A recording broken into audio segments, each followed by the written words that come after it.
Hello guys, good morning. അപ്പോൾ ഇന്നത്തെ അങ്കത്തട്ടിലേക്കുള്ള തയ്യാറെടുപ്പാണ് കേട്ടോ. രാവിലെ ജോലിയൊക്കെ തീർന്ന്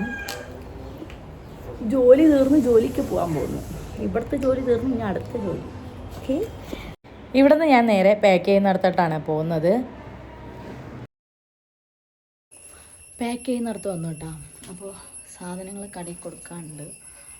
നമ്മുടെ ഓഫീസിൻ്റെ താഴെയുള്ള കടയിൽ ഡെയിലി അല്ലെങ്കിൽ ഒന്നരാടം ഒക്കെ സാധനങ്ങൾ എടുക്കും.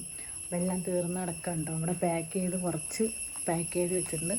അപ്പോൾ ബാക്കിയുള്ളത് അവിടെ വീട്ടിൽ ഇരിപ്പുണ്ട്. അങ്ങനെ ഞാൻ ഇവിടെ എടുക്കാനായിട്ട് വന്നതാണ്. അപ്പോൾ ഇത് എനിക്ക് കുറിക്കാനുള്ള കടല. ഇടയ്ക്ക് ഇങ്ങനെ വായി വെറി എടുക്കും കഴിക്കാൻ എന്തെങ്കിലുമൊക്കെ കേട്ടോ. അപ്പോൾ കഴിക്കാൻ വേണ്ടിയിട്ട് ഒരു കടലയും കൂടെ ഞാൻ എടുത്തിട്ടുണ്ട്. അപ്പോൾ ഇതാണ് കേട്ടോ നമ്മൾ പാക്ക് ചെയ്യുന്ന വീട്. ആളില്ല, ജോലിക്ക് പോയിരിക്കുന്നത്. ഫുള്ള് ഡീറ്റെയിൽ ആയിട്ട് എനിക്കൊരു വീഡിയോ എടുക്കാനേ പറ്റുന്നില്ല കേട്ടോ. എന്താണെന്ന് വെച്ചാൽ പലയിടത്തും പോകുമ്പം ഒരേ ക്രൗഡായിരിക്കും. ചിലപ്പോൾ എനിക്ക് വീഡിയോ എടുക്കാൻ പറ്റിയ സാഹചര്യം ആയിരിക്കില്ല. അങ്ങനെ ഞാൻ തക്കുടൂനെയൊക്കെ സ്കൂളിൽ വിട്ടിട്ട് ഓഫീസിൽ വന്ന് കുറച്ച് വർക്ക് ഉണ്ടായിരുന്നു. അപ്പോൾ ഇന്ന് ഞാൻ ഫുഡൊന്നും കൊണ്ടുവന്നിട്ടില്ല കേട്ടോ. അങ്ങനെ ഇന്ന് എൻ്റെ മോൻ്റെ പല്ല് വലിക്കലാണ്. അപ്പോൾ അവൻ്റെ ഇതിന് പോയിട്ട് ഞാൻ ബുക്ക് ചെയ്ത് വെച്ചിട്ട് വന്നിരിക്കുകയാണ്. അപ്പോൾ ഫുഡില്ലാത്തതുകൊണ്ട് ഞാൻ പോയി 2 ചപ്പാത്തി മേടിച്ച്. നമ്മുടെ കൂടെ ഉള്ളൊരു സ്റ്റാഫിന് കുറച്ച് ഊണും കൂടെ മേടിക്കണമായിരുന്നു. അങ്ങനെ അവൾക്കൊരു ഊണും എനിക്ക് ചപ്പാത്തിയാണ് കേട്ടോ മേടിച്ചത്. അപ്പോൾ നമ്മുടെ ചപ്പാത്തി കണ്ടപ്പോൾ ഇടയ്ക്ക് കൂടെ കയറ്റ് വരുന്ന ആളെ കണ്ടോ. വീഡിയോയിൽ വരാൻ മടിയായതുകൊണ്ട് പല വീഡിയോസിലും അവൾ കയ്യും കാലൊക്കെ ഇട്ട് കോസ്റ്റ് കാണിക്കാറുണ്ട്. നല്ല അടിപൊളി ബീഫ് ഫ്രൈ ആണ് കേട്ടോ കൊണ്ടുവന്നിരിക്കുന്നത്. ഓളും ചപ്പാത്തി തന്നെയാണ് കൊണ്ടുവന്നിരിക്കുന്നത്.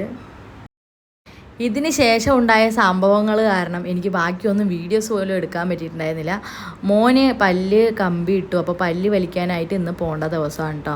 അപ്പോൾ അവൻ അവിടെ നിന്ന് ആങ്ങളുടെ കൂടെയാണ് വന്നത്. പാലക്കാട് ടൗൺ സ്റ്റാൻഡിലാണ് നമ്മുടെ ഓഫീസുള്ളത്.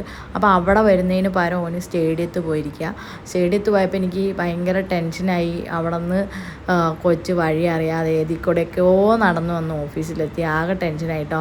അപ്പോൾ പിന്നെ ഞാൻ എൻ്റെ മൈൻഡ് മൊത്തം ഔട്ടായി. അതുകൊണ്ട് എനിക്ക് ഒന്നും വീഡിയോ എടുക്കാൻ പറ്റിയിട്ടില്ല. വർക്ക് കഴിഞ്ഞ് മോനെ പല്ല് ഡോക്ടറിൻ്റെ അടുത്തൊക്കെ കൊണ്ടുപോയിട്ട് വന്നപ്പോൾ നേരമായിട്ടോ. അപ്പോൾ ഇന്ന് 2 പല്ലും കൂടെ എടുത്തിട്ടുണ്ട്. അപ്പോൾ എൻ്റെ മോനാട്ടോ ബാക്കിലിരുന്ന് വീഡിയോ ഒക്കെ പിടിച്ച് തരുന്നത്. അപ്പോൾ ഇനി പോകുന്ന വഴിക്ക് കടയിലൊക്കെ സാധനങ്ങൾ തീർന്നിട്ടുണ്ടോ എന്നൊക്കെ ഡെയിലി കയറി ചെക്ക് ചെയ്ത് നോക്കണം. വെക്കുന്ന സാധനങ്ങളൊക്കെ തീർന്നു പോകുന്നുണ്ടോയെന്ന് കേട്ടോ. ഇതാണ് മാർക്കറ്റിനകത്തുള്ള ഗോഡൗൺ സ്ട്രീറ്റ്. അപ്പോൾ ഒരു വണ്ടി വന്നാൽ അടുത്ത വണ്ടിക്ക് പോകാൻ സ്ഥലമില്ല. കുഞ്ഞു കുഞ്ഞു റോഡുകളാണ്. അകത്ത് മൊത്തം ഇങ്ങനെ 2 സൈഡിലായിട്ട് കടകളാണ് കേട്ടോ. നമ്മുടെ മേലാമുറി മാർക്കറ്റ് എന്ന് പറഞ്ഞാൽ ഒരു സംഭവമാണ്. കാണാൻ അതിഗംഭീരമാണ്.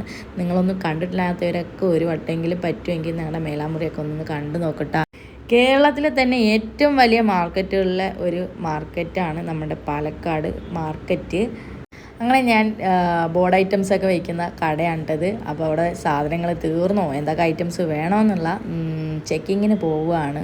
അപ്പോൾ എന്നെ പോലെ ബിസിനസ് തുടങ്ങാൻ ആഗ്രഹമുള്ളവരുടെയൊക്കെ കമൻസുകളൊക്കെ പോരട്ടെ. ഞാൻ ഇനി പഴയ കണക്ക് ബിസിനസ്സിൻ്റെ വീഡിയോസൊക്കെ കൂടുതലായിട്ട് ഇടാനായിട്ട് പോവുകയാണ്. വീഡിയോ ഇഷ്ടപ്പെട്ടാൽ ലൈക്ക് ചെയ്യുക, ഷെയർ ചെയ്യുക.